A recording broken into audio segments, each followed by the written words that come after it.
ନମସ୍କାର ଜୟ ଶ୍ରୀ ଜଗନ୍ନାଥ। ମୁଁ ସଦା ରହୁଛି ମୋର ଶାଶୁ ଘରେ, ଆଉ ଏବେ ରହୁଛି ଭୁବନେଶ୍ୱରରେ। ଚାଲନ୍ତୁ ଆଜିର ଛୋଟିଆ ମିନି ବ୍ଲଗଟି ଷ୍ଟାର୍ଟ କରିବା।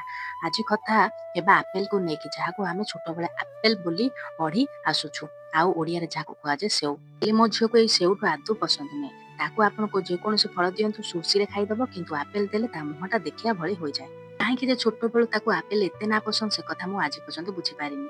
ତାହେଲେ ଦେଖିବା ଆଜି ଏଇ ଆପେଲ କଣ ହେଉଛି। ଚାଲନ୍ତୁ ବ୍ଲଗଟି ଆଗକୁ ବଢାଇବା। ତୁମେ ଟିକେ ମନା ଦହିବରା କଲା, ଖାଉଛ? ତାପରେ ଭଲ ମୁଁ ଟେଷ୍ଟି ଧୀରେ ଧୀରେ ଲାଗୁଛି? ଟିକେ କରି ଟେଷ୍ଟି? ଖୁଆଇଲି। ଆଉ ତାପରେ ଯାହା ହେଲା ସେଇଟା ଆପଣମାନେ ଭିଡିଓକୁ ଦେଖିଲେ ମଜା ପାଇବେ। ଯେଉଁ ଆପେଲକୁ ସେ ଆଗରୁ ଦେଖିଲେ ମଧ୍ୟ ଖାଉନଥିଲା, ସେଇ ଆପେଲ ତାର ଏବେ ପୁରା ପସନ୍ଦ ହୋଇଗଲା। ଦୁଇ ପ୍ଲେଟରେ ଧରିକି ଆପେଲ ଖାଇବା ସହିତ ମଜାରେ ଚାଟି ମଧ୍ୟ ଦେଉଥିଲା। ଆଉ ଏହାର ଛୋଟିଆ ଟେଷ୍ଟ ହେଉଛି, ମୁଁ ଆପେଲରେ ଟିକେ ବିଟ୍ ଲୁଣ ଛିଞ୍ଚି ଦେଉଥିଲି। ମତେ ଲାଗେ ଟିକେ ଲୁଣ ଦେଲେ ଫଳର ଟେଷ୍ଟ ଆହୁରି ଭଲ ଲାଗେ, ସେଥିପାଇଁ ଝିଅକୁ ବି ଏନ୍ଜୟ କରି ଖାଇଦେଲା। ତାହେଲେ ଆପଣମାନେ ଆଜି ଶୁଣିଲେ ମୋ ଝିଅ ଆଉ ଆପେଲର ଏଇ ଛୋଟିଆ କାହାଣୀ। ଯେ ଆପେଲକୁ ଏତେ ଦିନ ନାପସନ୍ଦ କରୁଥିଲା, ଆଜି ସେଇ ଆପେଲ ହିଁ ତାର ପସନ୍ଦ ହୋଇଗଲା। ଆପେଲକୁ ନା କହୁଥିବା ଝିଅ ଆଜି ନିଜେ ମାଗି ଖାଉଛି। ସେଉକୁ ନା କହୁଥିବା ଝିଅ ଏବେ ନିଜେ ମାଗୁଛି।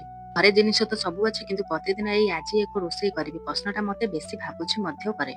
ରୋଷେଇରେ ମସୁର ଡାଲି କରିଥିଲି, ପୋଟଳ ତରକାରୀ କରିଥିଲି, ଭେଣ୍ଡି ଭାଜିଥିଲି, ଦହି ବୁନ୍ଦି କରିଥିଲି, ଛୁଇଁ ଆଳୁ କଦଳୀ ପକେଇ ଭଜା କରିଥିଲି, ଆଳୁ ବାଇଗଣ ପକେଇ ଭଜା କରିଥିଲି, ଟମାଟୋ ଭଜା, ବାଇଗଣ ଭାଜିବାକୁ ରଖିଦେଇଥିଲି, କାକୁଡି ଚକଟିବା ପାଇଁ ରଖିଦେଇଥିଲି, ଆଉ ଲାଷ୍ଟ ହେଲା ଜହ୍ନି ଭଜା। ଦେନ୍ ମୋର କ୍ରାଫ୍ଟ କରିଦେଲି। ସେଥିପାଇଁ ଭିଡିଓଟି ଏତିକି। ଏମିତି ଆମ ଘରର ଛୋଟ ଛୋଟ ଖୁସି ନେଇ ଆଉ ଗୋଟିଏ ଦିନ ସରିଗଲା। ଆପଣମାନେ ସହିତ ରହିବାରୁ ବହୁତ ବହୁତ ଧନ୍ୟବାଦ। ଜୟ ଶ୍ରୀ ଜଗନ୍ନାଥ, ଶୁଭରାତ୍ରି, ଟେକ୍ କେୟାର, ବାଏ।